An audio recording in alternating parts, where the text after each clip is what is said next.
अल्लाह को किसने बनाया? कितने भी पीछे जाएंगे आप, मिलियन बिलियन ट्रिलियन जिलियन चले जाएं, वो टाइम है, उस टाइम को बनाने वाला अल्लाह है।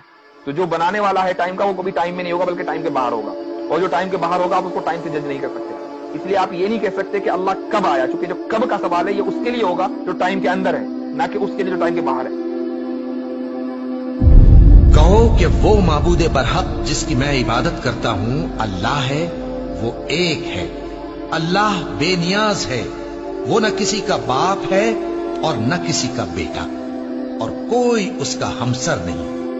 अल्लाह वो माबूदे बरहक है कि उसके सिवा कोई इबादत के लायक नहीं।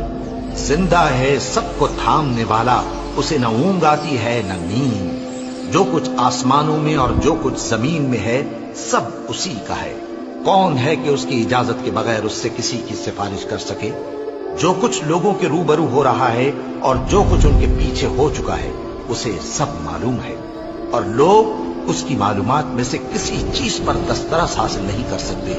हाँ, जिस कदर वो चाहता है उसी कदर मालूम करा देता है। उसकी बादशाही और इल्म आसमान और जमीन सब पर हावी है, और उसे उनकी हिफाजत कुछ भी दुश्वार नहीं। वो बड़ा आली रुतबा है, जलीलुल कद्र है।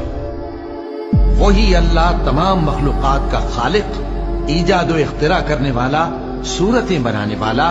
उसके सब अच्छे से अच्छे नाम हैं। जितनी चीजें आसमानों और जमीन में हैं सब उसकी तस्बीह करती रहती हैं, और वो गालिब है, हिकमत वाला है। आसमानों और जमीन की बादशाही उसी की है।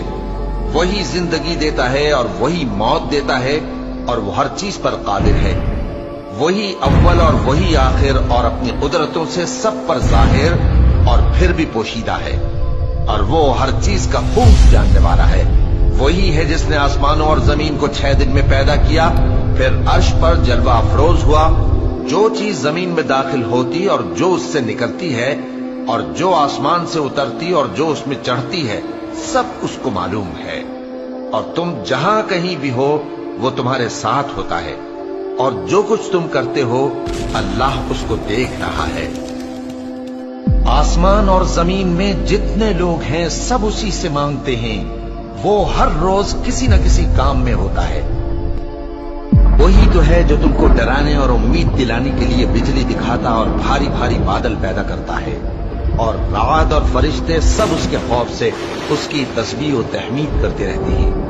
और वही बिजलियां भेजता है, फिर जिस पर चाहता है गिरा भी देता है, जबकि वो अल्लाह के बारे में झगड़ती है, और वो बड़ी कुव्वत वाला है। अल्लाह ने निहायत अच्छी बातें नाजिल फरमाई हैं, यानी किताब जिसकी आयतें बाहम मिलती जुलती हैं और दोहराई जाती हैं। जो लोग अपने परवरदिगार से डरते हैं उनके बदन के रोंगटे उसे सुनकर खड़े हो जाते हैं, फिर उनकी खालें नर्म हो जाती हैं और दिल भी नर्म होकर अल्लाह की याद की तरफ मुतवज्जे हो जाते हैं। यही अल्लाह की हिदायत है।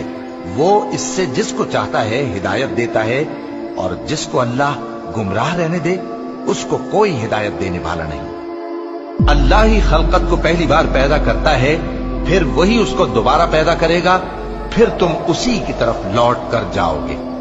जो मखलूक जमीन पर है सबको फना होना है, और तुम्हारे परवरदिगार ही की जात जो साहिब जलाल व करम है बाकी रहे।